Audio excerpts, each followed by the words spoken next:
Hello everyone, आप लोग का स्वागत है एक नई वीडियो में जो मेरी सीरीज चल रही थी एजुकेशनल साइकोलॉजी की, उसके थर्ड वीडियो, ठीक है, जिसका नाम है स्कूल ऑफ साइकोलॉजी। और आज जो मैं क्लास ले रहा हूँ वो हाइब्रिड क्लास है। यहाँ पे ऑफलाइन बच्चे भी बैठे हुए हैं और ऑनलाइन भी क्लास चल रही है।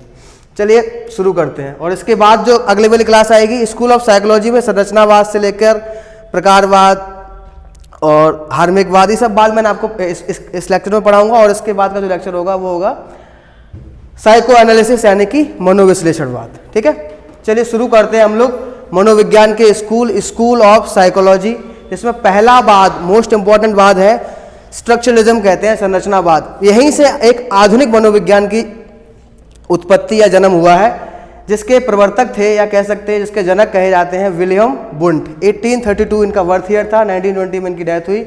और ये जर्मनी के रहने वाले थे। इनका मैक्सिमम वर्क जो है यूएस के अंदर हुआ था, तो जर्मनी और यूएस के बीच में चलते रहते थे। आगे इन्होंने काम क्या किया और संरचनावाद होता क्या है। संरचनावाद मेनली डील करता है उस चीज़ से, जब भी कोई मस्तिष्क, जो वुंट वगैरह, ये वुंट थे या इनके शिष्य जो थे टिचनर, वो इस बात पर जोर देते थे कि जब भी हम कोई नया ज्ञान ग्रहण करते हैं, तो जब ज्ञान ग्रहण करते हैं उस समय ऐसा क्या होता है मस्तिष्क में कि उससे हमारे ज्ञान का निर्माण हो जाता है। ठीक है, तो जैसा आपने देखा होगा कि जब भी हम किसी चीज़ को देखते हैं, नई चीज़ को देखते हैं, तो हम लोग उसको सीख लेते हैं और उसके बाद हम क्या करते हैं, उसको दिमाग में वो चीज़ बैठ जाती है। नेक्स्ट टाइम अगर हमें वो चीज़ दिखाई देती है तो उसको हम क्या कर देते हैं, जवाब दे देते हैं। तो उसी को लेकर विलियम वुंट और उनके शिष्य टिचनर ने एक प्रयोगशाला स्थापित करी, जिसका नाम था लिप्जिंग शहर के अंदर, लिप्जिंग यूनिवर्सिटी के अंदर एक प्रयोगशाला स्थापित करी, मनोविज्ञान की पहली प्रयोगशाला। ठीक है, और उसके अंदर एक मेथड हुआ करता था। आप प्रयोगशाला स्थापित कर रहे हो तो कम से कम क्या होना चाहिए, एक प्रोसेस होनी चाहिए, एक मेथड होना चाहिए। इसका नाम था इंट्रोस्पेक्शन मेथड, अंतर निरीक्षण विधि। ठीक है, इस विधि के अंतर्गत वुंट और उनके शिष्य टिचनर लोगों का अध्ययन करते थे। अध्ययन किस हिसाब से करते थे, मान लो कोई व्यक्ति आया तो उसके व्यूज पूछते थे कि आपको अगर ये स्मेल सुंघाई जा रही है या फिर आपको ये चीज़ खिलाई जा रही है तो आपको कैसा फील हो रहा है। ठीक है, उसके बेस पर क्या है, उसकी रीडिंग्स को लेते थे, उसके फाइंडिंग्स को लेते थे और उसके बेस पर सिद्धांतों का निर्माण करते थे। लेकिन क्या ये किसी पर्टिकुलर व्यक्ति से पूछकर सिद्धांत बनाना क्या बिल्कुल सही है या गलत है? तो इसमें दो अप्रोच आती हैं। एक अप्रोच को कहते हैं हम लोग सब्जेक्टिविस्ट अप्रोच, एक बोलते हैं ऑब्जेक्टिविस्ट अप्रोच। सब्जेक्टिविस्ट अप्रोच वो होती है जिसमें क्या है, सिर्फ एक पर्सन का व्यू होता है, और ऑब्जेक्टिविस्ट अप्रोच वो होती है जिसमें क्या है, मोर देन वन पीपल का अप्रोच होता है, जो कि हर जगह अप्लाई की जा सकती है। लेकिन जो इंट्रोस्पेक्शन मेथड था वो सिर्फ एक पर्टिकुलर व्यक्ति का ही तो था, तो उसकी वजह से उन्होंने क्या किया, इस मेथड को डिलीट कर दिया, या कह सकते हैं इस मेथड को क्या है, एक्सेप्ट नहीं किया गया। और जब मेथड एक्सेप्ट नहीं किया जाएगा तो एक नया वाद जन्म लेगा। लेकिन उससे पहले आप समझ लीजिए कि उनके जो शिष्य थे टिचनर और वुंट खुद भी किसका अध्ययन कर रहे थे, चेतना का अध्ययन कर रहे थे। चेतना का अध्ययन, मनोविज्ञान को चेतना का अध्ययन किसने बोला है, वुंट ने ही बोला है। और वुंट के शिष्य जो थे टिचनर, उन्होंने भी क्या किया, तो टिचनर ने कॉन्शियसनेस यानी कि चेतना को 3 भागों में बांटा है, फिजिकल, फीलिंग और इमेज। जैसे आप एक केला खाते हैं, तो केला को जब आप देखते हैं फिजिकल रूप में तो आप क्या करते हैं कि केला दिखने में कैसा है, व्हाट वी सी। फिर केला की फीलिंग यानी कि जब आपने कभी आपको केला अच्छा लगता है या बुरा लगता है, ये दूसरी बात है। किसी किसी को केला पसंद है, किसी को नहीं पसंद है। और तीसरी बात है पास्ट एक्सपीरियंस। मान लो आपने लास्ट टाइम केला खाया, वो सड़ा हुआ निकला था, तो आप अब कैसे फील करेंगे उस चीज़ को। तो हमारी चेतना किस चीज़ को कैसे बताती है, तो वो 3 मेथड है, 3 कॉन्शियसनेस के 3 कैरेक्टर हैं, फिजिकल, फीलिंग और इमेज।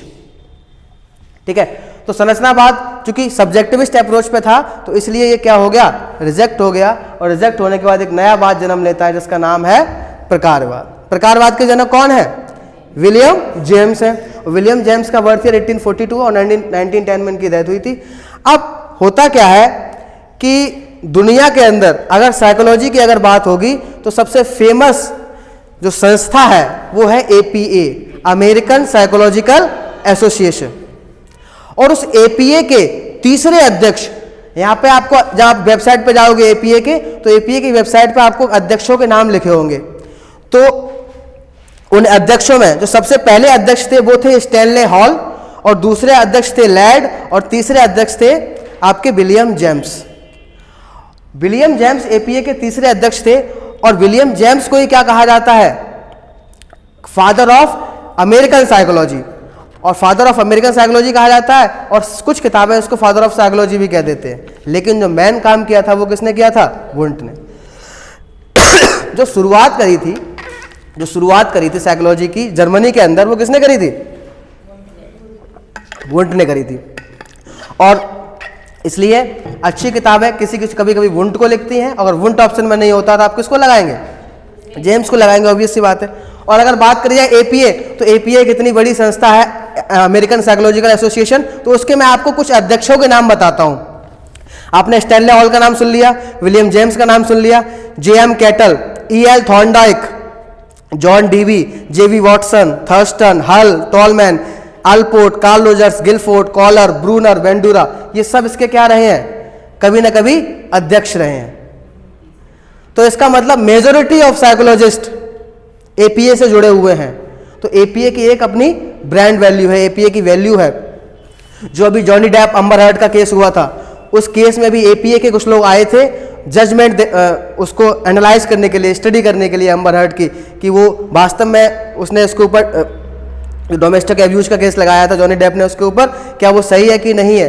तो ऐसे डोमेस्टिक एब्यूज वाले केस साइकोलॉजिस्ट ही डील करते हैं। तो उसमें भी एपीए संस्था के जो मेंबर थे उन्होंने उसको डील किया था, ठीक है। और विलियम जेम्स ने वुंट के बाद एक अपनी प्रयोगशाला खोली, कैम्ब्रिज में खोली, जो कि मैसेच्यूसेट्स शहर के अंदर है, यूएसए के अंदर। हार्वर्ड यूनिवर्सिटी जो है कहाँ है? वो कैम्ब्रिज यूएसए में है। और कभी कभी पूछ लेता है कैम्ब्रिज यूनिवर्सिटी कहाँ है, तो कैम्ब्रिज यूनिवर्सिटी इंग्लैंड के अंदर है। कैम्ब्रिज दो शहर है, एक कैम्ब्रिज है आपका अमेरिका के अंदर कैम्ब्रिज है, एक कैम्ब्रिज है कहाँ? वहाँ पे इंग्लैंड के अंदर, ठीक है। आगे बात करते हैं। इनकी एक बहुत फेमस किताब थी जेम्स की किताब का नाम था प्रिंसिपल ऑफ साइकोलॉजी। अच्छा, संरचनावाद जोर देता था किस चीज पे? कि मस्तिष्क में जब हम कोई ज्ञान ग्रहण करते हैं संरचना कौन सी बनती है। लेकिन जो प्रकारवाद है वो किस पे जोर देता है? वो जोर देता है कि मस्तिष्क कार्य कैसे करता है। Functionalist approach to the study of the human mind, William James believe that instead of focusing on the structure of the mind we should study what the mind does and how behaviour, यानी कि हमारा mind कैसे work करता है और क्यों करता है और क्या वर्क करता है, इस पर जोर देने को कहते हैं हम लोग प्रकारवाद। ये एक वेबसाइट ऑफिशियल साइट है अमेरिकन साइकोलॉजिकल एसोसिएशन की, वहां से मैंने ये फोटो उठाया है। अदर फंक्शनलिस्ट की बात करें तो कैटल है, एंजल है, वुडवर्थ है। वुडवर्थ जो है मेनली तो प्रकारवादी थे, लेकिन ज्यादातर उन्होंने व्यवहारवाद के लिए भी काम किया है, ठीक है। और जरूरी नहीं होता कि एक मनोवैज्ञानिक किसी एक थ्योरी देगा तो उसी के लिए काम करेगा। अब हुआ क्या, संरचनावाद और प्रकारवाद ये मस्तिष्क के टुकड़ों पर बात कर रहे थे कि मस्तिष्क कार्य कैसे करता है या मस्तिष्क में संरचना कैसे बनती है। तो यानी कि ये लोग बात कर रहे थे टुकड़ों से प्राप्त हुए ज्ञान की। तो इस वुंट और जेम्स के विरोध में जर्मनी में एक नई शाखा का उदय हुआ। उस नई शाखा का नाम था गेस्टाल्ट मनोविज्ञान। और गेस्टाल्ट मनोविज्ञान के प्रमुख प्रवर्तक में से हैं मैक्स वर्दीमर, कर्ट कोफका, वॉल्फगांग कोहलर और कर्ट लेविन। जहां पर गेस्टाल्टवाद का मुख्य उद्देश्य जो है, मुख्य कथन जो है, वो कहता है समग्रता अथवा संपूर्णता में ही क्या है, सार्थकता है। इसका कहने का अर्थ है, एक एग्जाम्पल के थ्रू समझा रहा हूं आपको। यदि आपको बच्चों को वृक्ष के अंगों के बारे में पढ़ाना है, वृक्ष के भागों के बारे में पढ़ाना है, तो आपको पहले बच्चे को वृक्ष दिखाना पड़ेगा, उसके बाद ही आप उसके अंगों के बारे में पढ़ा सकते हैं, ठीक है भैया। आकाश, आगे बात करते हैं। It focused on the organisation of perceptual experience instead of looking at. उसने बोला कि आप कंपोनेंट पे ध्यान कम देता है, ये किस पे ध्यान देता है, उसके होल पे। आप पूरा चीजों को देख ले, उससे ध्यान देते। आगे गेस्टाल्ट मनोविज्ञान से आगे बढ़ते हैं हम लोग, तो एक नई शाखा का जन्म होता है, इसको कहते हैं हम लोग बिहेवियरिज्म, यानी कि व्यवहारवाद। और व्यवहारवाद के जनक कहे जाते हैं जॉन ब्रॉडस वॉटसन, 1878 टू 1958। और इन्होंने रिजेक्ट कर दिया कौन सा आइडिया, जैसा कि आपको पता होगा वुडवर्थ का एक स्टेटमेंट। वुडवर्थ का क्या स्टेटमेंट था कि मनोविज्ञान ने पहले अपनी आत्मा खोई, फिर मस्तिष्क, और अब चेतना को त्याग कर किसमें समाये हुए हैं, व्यवहार में समाये हुए हैं। तो स्टडी ऑफ बिहेवियर कहलाती है क्या, व्यवहारवाद। और इस व्यवहारवाद में इतना दम है वॉटसन के अनुसार कि आप किसी भी व्यक्ति को कुछ भी बना सकते हो, अंधविश्वास को पैदा कर सकते हो, अंधविश्वास को खत्म भी कर सकते हो। इन्होंने एक एक्सपेरिमेंट किया था अल्बर्ट नाम के बच्चे पर। कोई बताएगा अल्बर्ट नाम के बच्चे पे क्या एक्सपेरिमेंट था? खरगोश या जो फर वाला खिलौना था, जो फर वाला खिलौना था उस पर क्या था? एक बच्चा जब फर वाला खिलौने के साथ उसको आवाज सुनाई जाती थी, डरावनी आवाज, उससे डरता था शुरू में। तो बाद में इतना खौफ खा गया वो बच्चा कि अब किससे डरने लगा? खिलौना देखकर ही डरने लगा था। ठीक है भाई। इनका एक स्टेटमेंट था कि आप मुझे 1 दर्जन हेल्दी बच्चे दीजिए और मैं उन्हें अपनी ट्रेनिंग की मदद से कुछ भी बना सकता हूं। Might select doctor, lawyer, artist, merchant, chief और इवन बैगरमैन और थीप भी बना सकता हूं। और किस बात से फर्क नहीं पड़ता? फर्क नहीं पड़ता कि उनके जो एंसेस्टर है, उनके जो पूर्वज हैं, चाहे भले ही टैलेंटेड रहे हो, टेंडेंसी कैसी भी रही हो, एबिलिटी कैसी भी रही हो, कोई भी कार्य करते हो, उससे फर्क नहीं पड़ता। मैं उनको अपने बिहेवियर से कुछ भी बना सकता हूं। अदर बिहेवियरिस्ट की बात करें तो पावलव है, हल है, स्किनर है, ये इनके व्यवहारवादियों लोग थे। इसके बाद सबसे मॉडर्न शाखा की बात करिए तो 2 शाखाएं आती हैं, कॉग्निटिविज्म और कंस्ट्रक्टिविज्म। यानी कि एक है आपकी संज्ञानवाद और रचनावाद। संज्ञानवाद से ही निकली नई शाखा है रचनावाद। सबसे मॉडर्न शाखा कौन सी कही जाती है? रचनावाद कही जाती है। तो गेस्टाल्टवाद और संरचनावाद का मिला जुला स्वरूप कौन सा है? कॉग्निटिविज्म है। और कॉग्निटिविज्म के प्रवर्तक जो थे कौन थे? ब्रूनर और मिलर कहे जाते। लिखा नहीं है, आप देख लेना उसमें। और ये लोग किस पे जोर देते हैं? जैसा कि आपने पढ़ा होगा, जब आप पढ़ोगे ब्लूम की टैक्सोनॉमी, तो ब्लूम की टैक्सोनॉमी में जब ज्ञानात्मक पक्ष होता है उसमें क्या होता है? ज्ञान, बोध, अनुप्रयोग, संश्लेषण, विश्लेषण, मूल्यांकन और रचना करना। तो सबसे लास्ट वाली बात है रचना करना। जब जोड़ा गया तो वहां से एक नई शाखा का उदय हुआ, इसका नाम है रचनावाद। और रचनावाद किस पर जोर देता है? कि बच्चे अपने ज्ञान का निर्माण स्वयं करते हैं। उन्हें चाहिए तो बस क्या? वातावरण, समाज और उन्हें समझने वाली भाषा तथा संस्कृति। और वातावरण की बात करते हैं कौन? जीन पियाजे। और समाज, संस्कृति और भाषा की बात कौन करते हैं? लेव वाइगोत्स्की। अंडरस्टैंड? ठीक है, आगे बढ़ते हैं हम लोग। एक नई शाखा जिसका नाम है ह्यूमनिस्टिक अप्रोच, मानवतावाद। मानवतावाद के प्रवर्तक हैं अब्राहम मैस्लो और कार्ल रोजर्स। इनका क्या कहना था? इनका कहना था कि वातावरण जो है या व्यवहार जो है बच्चे को सीमित कर देता है। बच्चे या मनुष्य को क्या कर देता है? सीमित कर देता है। वो क्या है? या तो अगर पढ़ने वाला बच्चा तो सिर्फ पढ़ाई पे ध्यान देगा, वो और चीजों से क्या हो जाता है? कट हो जाता है। तो उस व्यक्ति को व्यवहार के साथ साथ उस अपने मानवता, मतलब जब आप पढ़ाई करो तो उस पढ़ाई का कहीं ना कहीं मानव सेवा में लगाना चाहिए। मेन उद्देश्य ये होता है कि मानव जो आपस में क्या रखेगा? मेल जोल रखेगा, तभी तो आप आगे बढ़ सकते हो। और रोजर्स ने एक चिकित्सा दी थी, रोगी केंद्रित चिकित्सा। और मैस्लो ने क्या दिया था? मैस्लो ने मानवतावाद को किससे जोड़ दिया? धार्मिकता से जोड़ दिया। और जब चीज़ें धार्मिकता से जुड़ जाती हैं तो लोग उसको अच्छे से एक्सेप्ट करते हैं। आया समझ में? तो यही था। और मोटिवेशन, मैस्लो की एक किताब भी है, मोटिवेशन एंड पर्सनैलिटी। ठीक है, अब बात करते हैं, ये बड़ा यूनिक कॉन्सेप्ट है। ये सब एनसीईआरटीज और जो एसके मंगल सर की किताब है और जो भी किताब है वहाँ से मैंने उठाया है। तो ये बड़ा अच्छा टॉपिक है कि भारत में मनोविज्ञान का उदय कैसे हुआ, development of psychology in India. तो सबसे पहले एनसीईआरटी लिखती है कि कलकत्ता विश्वविद्यालय के दर्शन शास्त्र विभाग में 1915 के अंदर एक मनोविज्ञान शाखा का प्रारंभ हुआ था। और उसमें क्या है? पहला डिपार्टमेंट खोला गया था psychology in the year 1916 and दूसरा डिपार्टमेंट अप्लाइड साइकोलॉजी का खोला गया 1938। 2 साइकोलॉजी होती है, मनोविज्ञान, एक होता है प्रयुक्त मनोविज्ञान जिसका प्रयोग किया जाता है। और उसके बाद 1954 में इलाहाबाद के अंदर क्या खोली गई? भारत की पहली मनोविज्ञान शाला। ठीक है, इसके अलावा अगर बात करिए तो एक लोग और थे आपके, professor doctor N Sen Gupta. और डॉक्टर एन सेन गुप्ता किस एक्सपेरिमेंट को पढ़ के आए थे? तो वुंट के एक्सपेरिमेंट को पढ़ के आए थे, यूएसए से पढ़ के आए थे। प्रोफेसर जी बोस भी थे। प्रोफेसर जी बोस ने क्या किया था? ये काफ़ी इन्फ्लुएंस थे किससे? फ्रॉइड से। तो एन सेन गुप्ता किससे इन्फ्लुएंस थे? वुंट से। और प्रोफेसर जी बोस जो थे वो किससे इन्फ्लुएंस थे? फ्रॉइड की साइकोलॉजी से इन्फ्लुएंस थे। ठीक है, चलिए अब बात करते हैं इस चैप्टर को जो मैंने पढ़ाया है इसकी समरी। जो साइको एनालिसिस पार्ट है वो तो मैं आपको बाद में पढ़ाऊंगा, लेकिन इसकी समरी देख लेते हैं। तो समरी में बात करिए तो 1879 विलियम वुंट ने क्या किया? लिप्जिंग में पहली, और ये स्क्रीनशॉट मैंने कहाँ से लिया है, यहाँ में सोर्स लिख दिया है, एनसीईआरटी की क्लास 11th क्लास की किताब से लिया गया है।